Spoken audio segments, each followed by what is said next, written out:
Пулемет, очередь!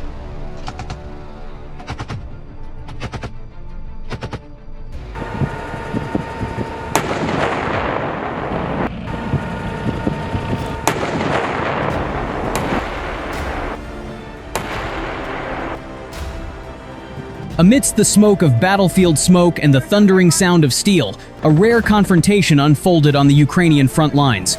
Two armored forces, Russian and Ukrainian tanks, met face-to-face at extremely close range. Not through long-range attacks or artillery fire, but rather a test of courage and maneuver in open terrain with no room for retreat. Circulating footage showed Russian tanks advancing aggressively, attempting to pressure Ukrainian defenses with a frontal approach. This strategy appeared designed to surprise and disrupt the enemy's concentration. However, the situation on the ground turned against them. Ukrainian tank crews responded quickly and measuredly, utilizing precise positioning, timing, and coordination.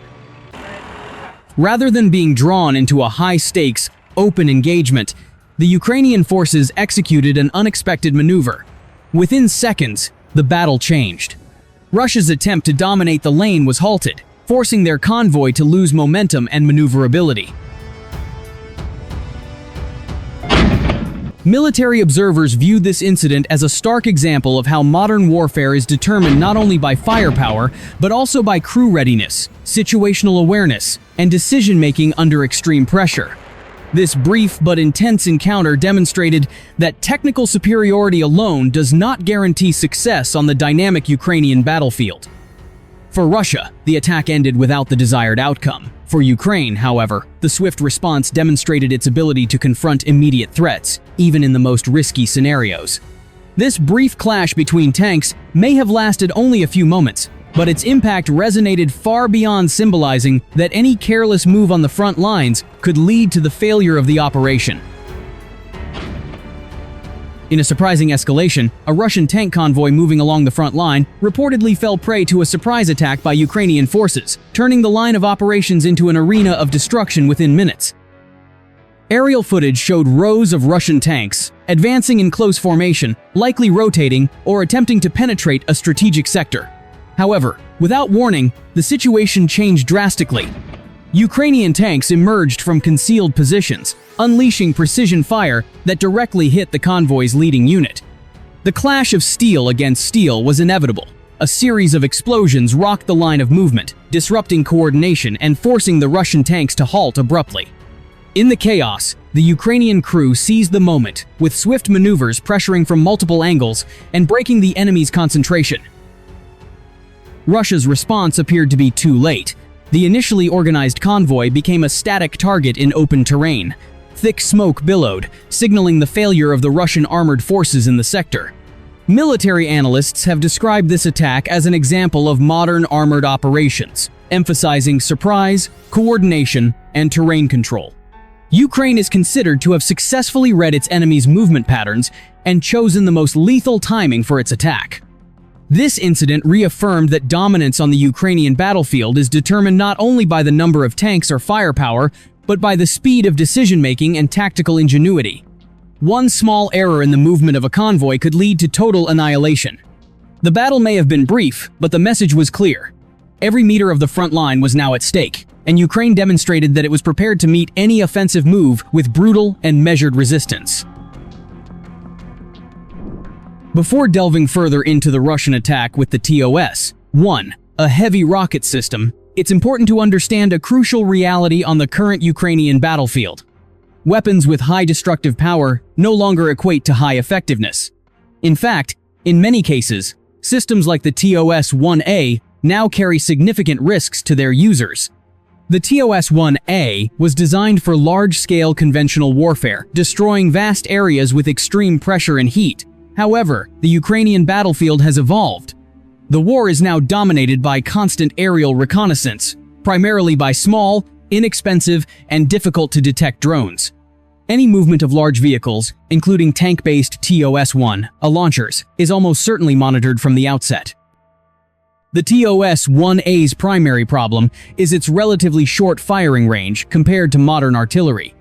To effectively fire its rockets, the system must approach the front lines.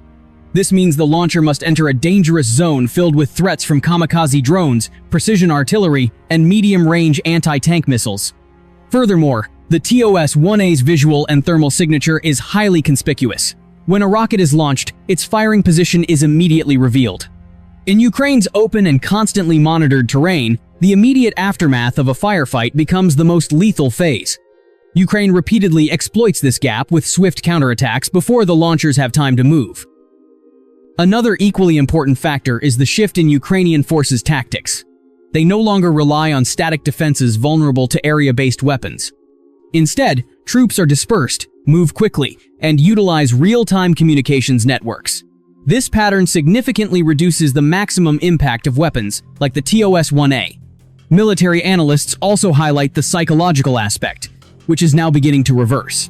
While the TOS-1A was previously known as a depressing weapon, its presence now often represents a high-value target. Every detected launcher is considered a golden opportunity for a precision strike, providing strategic and symbolic advantages for the opposing side. Given all these factors, the use of the TOS-1A in Ukraine is no longer a matter of who is strongest, but rather of who is most willing to take risks. The system remains deadly, but only effective with accurate intelligence, multi-layered protection, and perfect timing, without which the TOS-1A transforms from a strike weapon into a tactical liability.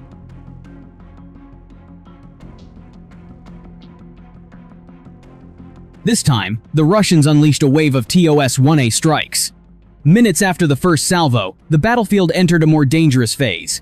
Russian forces attempted to exploit the resulting shock air pressure, extreme heat, and chaos on the front lines to encourage ground units to move toward the newly hit sector. However, the situation on the ground did not develop as planned. Ukrainian forces had anticipated this pattern. Once the heavy rocket attack was detected, Ukrainian units reportedly immediately changed formation, abandoned static positions, and moved to more fragmented positions. This significantly reduced the continued effectiveness of area-based weapons like the TOS-1A. Concurrently, Ukrainian aerial reconnaissance activity increased dramatically. Tactical drones were deployed to track the source of the fire, searching for traces of Russian launch vehicles that had to relocate after firing the salvo. For TOS-1A units, the post-fire moment was the most vulnerable, and Ukraine sought to exploit it. The pushback began. Ukrainian artillery and medium-range precision strikes were reportedly directed at Russian movement routes, forcing supporting units to move more cautiously. Russia's efforts to maintain the momentum of the offensive slowed.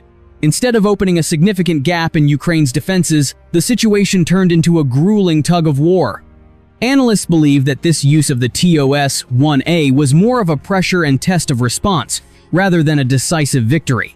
Ukraine, with experience dealing with similar heavy weapons, demonstrated rapid adaptation, avoiding troop concentrations and relying on mobility and inter-unit coordination. Thus, the major offensive that was initially expected to be a turning point instead resulted in a tactical stalemate. The battlefield once again became a dangerous gray area, where every aggressive move could trigger a precision response. The conflict in this sector has now entered a new phase.